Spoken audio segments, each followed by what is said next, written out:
ఖమ్మం జిల్లా కల్లూరులో విద్యార్థినులు అస్వస్థతకు గురయ్యారు. కల్లూరు గిరిజన హాస్టల్లో ఉదయం కిచిడి తిన్న తర్వాత 10 మంది విద్యార్థినులు కడుపు నొప్పితో అల్లాడిపోయారు.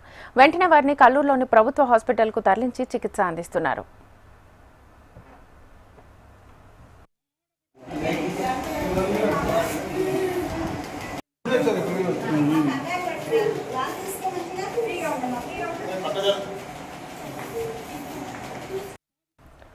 ఇదే అంశానికి సంబంధించి ఫుల్ డీటెయిల్స్ మా ప్రతినిధి రవికిరణ్ అడిగి తెలుసుకుందాం. రవికిరణ్, ఖమ్మం జిల్లా కల్లూరు మండల కేంద్రంలో ఉన్నటువంటి గిరిజన ఆశ్రమ పాఠశాలలో 9 మంది విద్యార్థులు అస్వస్థతకు గురయ్యారు. ఉదయం టిఫిన్ గా కిచిడి తిన్న తర్వాత 9 మంది విద్యార్థులకు కడుపు నొప్పి, వాంతులు పెద్ద ఎత్తున కావడంతో అస్వస్థతకు గురి కాగా హాస్టల్ సిబ్బంది స్థానికంగా ఉన్నటువంటి ప్రభుత్వ ఆసుపత్రికి అయితే తరలించారు.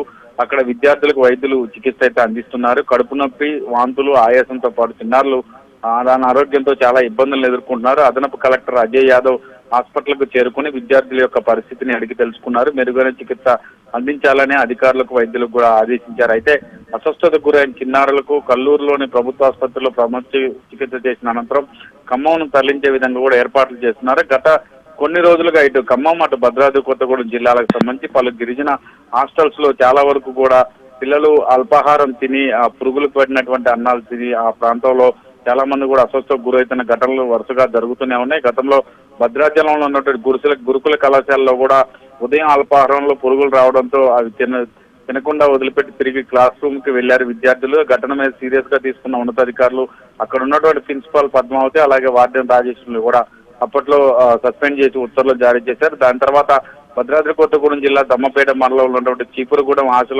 ఆశ్రమ పాఠశాలలో కూడా విద్యార్థులు సరైన ఆహారం పెట్టట్లేదంటూ పెద్ద ఎత్తున నిరసనకు దిగారు. దీని తర్వాత అక్కడ పెడుతున్నటువంటి ఆహారం కూడా సరైనదిగా లేదంటూ కూడా స్థానిక ఎమ్మెల్యే జారే ఆదినారాయణ కూడా అక్కడ హాస్టల్ సిబ్బందిపై ఆగ్రహం వ్యక్తం చేశారు. హాస్టల్ వార్డెన్, హెచ్ఎంఎల్ కూడా విధుల నుంచి తొలగించి వారిపై చర్యలు తీసుకోవాలని కూడా ఆదేశాలు ఇచ్చారు. నాసిరకం సరుకులు తీసుకువస్తూ హాస్టల్స్ లో యథేచ్ఛగా అక్రమ సంపాదన చేస్తూ అక్కడ ఉన్నటువంటి విద్యార్థులకు సరైన వసతి కల్పించకుండా, సరైన భోజనం పెట్టకుండా ఇలా చేయటం వల్లే పలు ప్రాంతాల్లో ఇలాంటి అస్వస్థతకు గురవుతున్నారు విద్యార్థులు అంటూ పెద్ద ఎత్తున విద్యార్థి సంఘాలు కూడా డిమాండ్ చేస్తున్నాయి. ప్రస్తుతం కల్లూరులో ఉన్నటువంటి గిరిజన ఆశ్రమ పాఠశాలలో ఉదయం కిచిడి తిన్నటువంటి 9 మంది విద్యార్థుల పరిస్థితి కొంత ఆందోళనకరంగా ఉంది. వీరిని వెంటనే స్థానికంగా ఉన్న ఆసుపత్రి నుంచి ఇప్పుడు ఖమ్మం తరలించేందుకైతే అన్ని రకాల ఏర్పాట్లు చేశారు. మెరుగైన చికిత్స అందించిన అనంతరం దీని మీద పూర్తి స్థాయిలో విచారణ చేస్తామని చెప్పేసి ఇప్పటికే అధికారులు అయితే చెప్తున్నారు. కల్లూరులోనే ఉన్నటువంటి కొత్తగా అపాయింట్ అయినటువంటి అదనపు కలెక్టర్ గా ఉన్న అజయ్ యాదవ్ హాస్పిటల్కి చేరుకుని విద్యార్థులతో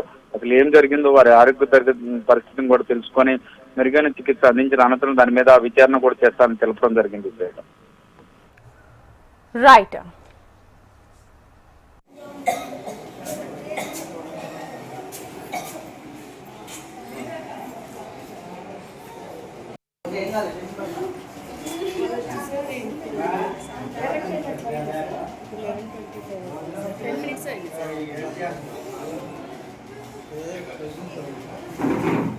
Minutes